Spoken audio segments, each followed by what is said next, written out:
Boss, अरे लग्न आहे म्हणून सांगितलं होतंस. मोठी सुट्टी टाकली होतीस, निदान फोटो तरी दाखव तुम्हा दोघांचे.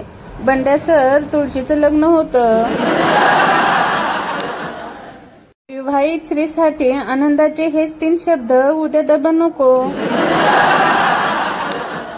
बायको, ऐकलत का? शेजाऱ्यांची पोरगी पळून गेली. नवरा गप्प बस भवाने. सकाळपासून आपलं बी पोरग गायब आहे, त्याला शोध आधी.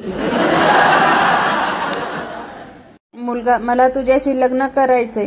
बाप, तुझ्या पगारात तिचा टॉयलेट पेपर पण येणार नाही. मुलगा, बापरे, एवढी हाकती, मग राहू दे.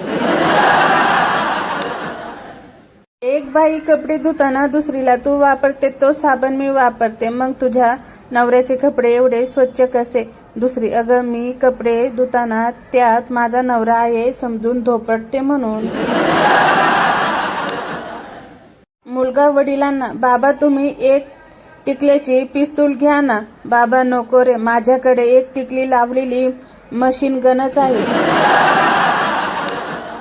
सैराटमध्ये पण मामाने जीव घेतला, बाहुबलीमध्ये पण मामानेच मारलं.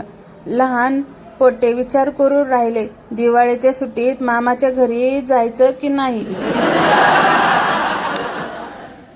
पाऊस जर असा सुरू राहिला तर दिवाळीत घरात फटाके लावून बाहेर पडावे लागेल.